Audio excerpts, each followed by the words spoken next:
இங்க அதிகாலையிலே உங்களுடைய வசனத்துக்கு காத்திருக்கிறேன். சொல்லுங்க, அந்த நாளுக்கான ஆசீர்வாதத்துக்காக உங்களுடைய பாதத்தில் காத்திருக்கிறேன் என்கிறதை குறிக்கிறது இந்த வார்த்தை. ஒவ்வொரு நாளுக்கான ஆசீர்வாதங்கள் விதவிதமா இருக்கும், வித்தியாசமா இருக்கும், ரெகுலரா ஒரே மாதிரி இருக்காது.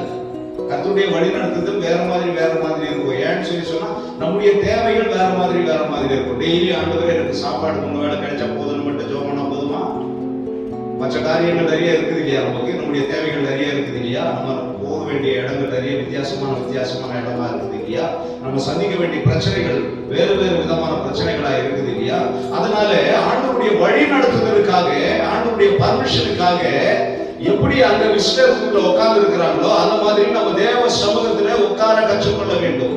ஆண்டவர் உத்தரவு கொடுத்தால் ஒழிய, ஆண்டவர் அந்த நாளுக்கான ஆசீர்வாதத்தை நம் தலையின் மேல வைத்தால் ஒழிய, நமக்கு ஒரு மனநிறைவு, சபத்துல ஒரு மனநிறைவு ஏற்பட்டால் ஒழிய அந்த இடத்தை விட்டு எழுதக்கூடாது. அதுதான் உண்மையான ஜபம். மார்மாட்டிக்கு செய்த ஜபம் போன உடனே ஒரு அட்டெண்டன்ஸ் போட்டு வந்துருவாங்க, அது இல்ல. ஆண்டவர் அந்த நாளுக்கான ஆசீர்வாதத்தை நமக்கு தருகிறார், அல்லது நம்முடைய வேண்டுதல்களை, நம்முடைய ஜப குறிப்புகளை ஆண்டவருடைய பாதத்துல கண்ணீரோடு வைத்து இருக்கிறோம் என்கிற ஒரு மனநிறைவு நமக்கு ஏற்பட்டதுக்கு அப்புறம் அந்த இடத்துல இருந்து எழுந்து பாருங்க, அன்னைக்கு ஃபுல்லா ஒரு மகிழ்ச்சியான சூழ்நிலை உருவாயிருக்கும்.